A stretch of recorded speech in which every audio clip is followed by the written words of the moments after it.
Hello friends, I am here with my channel Solving Questions with Gauri Ma'am.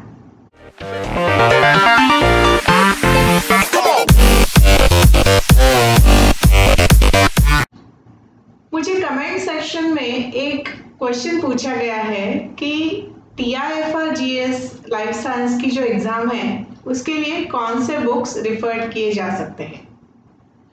तो उसके लिए मैं आज का ये वीडियो बना रही हूँ। यहाँ पर मैंने लिस्ट लिखी है बुक्स की which can be referred for any of the competitive examination during the preparation of TIFR-GS examination, IIT JAM Biotechnology entrance exam, JNU की जो entrance exams है उसके लिए भी आप ये बुक्स यूज कर सकते हैं। तो यहाँ पर लहनिंजर प्रिंसिपल्स ऑफ बायोकेमिस्ट्री, ये बायोकेमिस्ट्री की बहुत फेमस बुक है। उसके साथ सेल बायोलॉजी के लिए हम अल्बर्ट्स की बुक जो है molecular biology of the cell वो यूज कर सकते हैं, और मॉलिक्यूलर सेल बायोलॉजी लॉडिश, ये दो बुक्स सेल बायोलॉजी के लिए यूज किए जा सकते हैं। इम्यूनोलॉजी पढ़ने के लिए Kuby is the best book, and for microbiology I prefer Prescott. तो ये बुक्स है जो हमें इन कॉम्पिटिटिव एग्जाम्स के लिए काम आती है।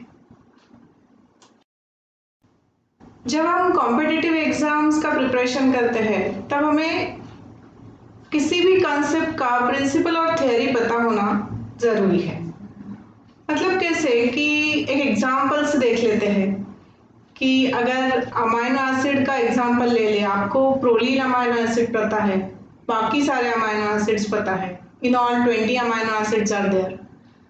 तो प्रोलीन का जो स्ट्रक्चर है वो साइक्लाइज हो गया है, तो उसकी वजह से मीन हाइड्रिन रिएक्शन जब हम लेते हैं अमाइनो एसिड के लिए तब proline shows yellow colour and other amino acid shows blue colour.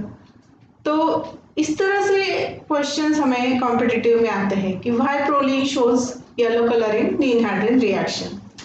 तो जब आपको स्ट्रक्चर पता है तब आप इसका आंसर दे सकते हो। मेरे ख्याल से बायोकेमिस्ट्री का स्टडी हमें थॉरोली कर लेना चाहिए, क्योंकि biochemistry is the base for other subjects.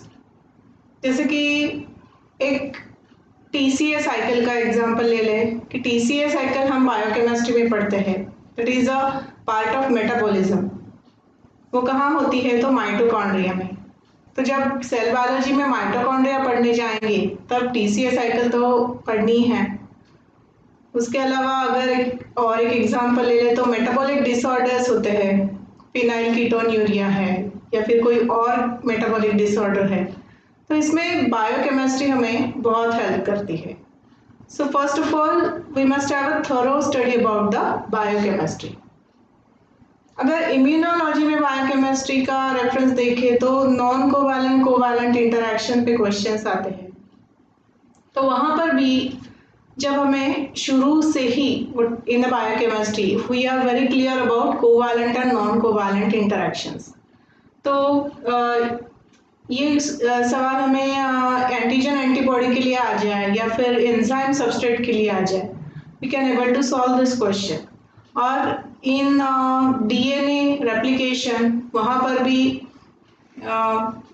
In DNA structure वहाँ पर भी we find the non covalent interactions. तो अगर ये बायोकेमिस्ट्री में हमें क्लियर है तो ये आगे चल के जो क्वेश्चंस आएंगे इन कंसेप्ट बेस्ड तो वो हम सॉल्व कर सकते हैं। हमारा अप्रोच कैसा होना चाहिए ये समझाने के लिए मैं एक एग्जांपल ले रही हूँ। यहाँ पे इस क्वेश्चन का वीडियो मेरे चैनल पे अवेलेबल है, मैं इसकी लिंक डिस्क्रिप्शन बॉक्स में शेयर कर रही हूँ, यू कैन विजिट दैट। तो क्वेश्चन है, ए mRNA is 336 bases long including the initiation and termination codons. The number of amino acids in polypeptide translated from this is asked.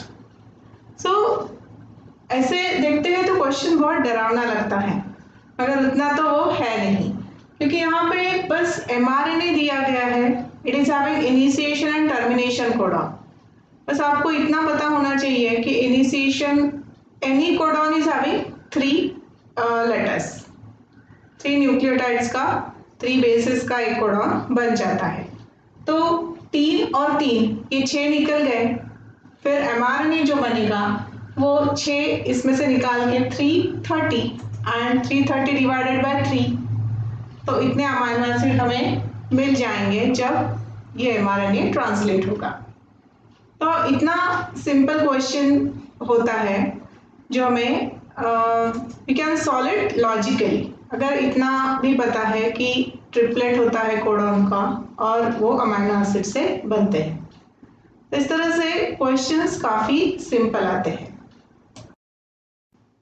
इसी तरह का एक दूसरा सवाल है कि animal cells are labelled with radioactive amino acid, और 4 options दिए गए हैं as a protein, RNA, glycolipid और राइबोसोम। तो इनमें से कौन रेडियो एक्टिव शो करे, रेडियो एक्टिविटी शो करेगा, ये पूछा गया है।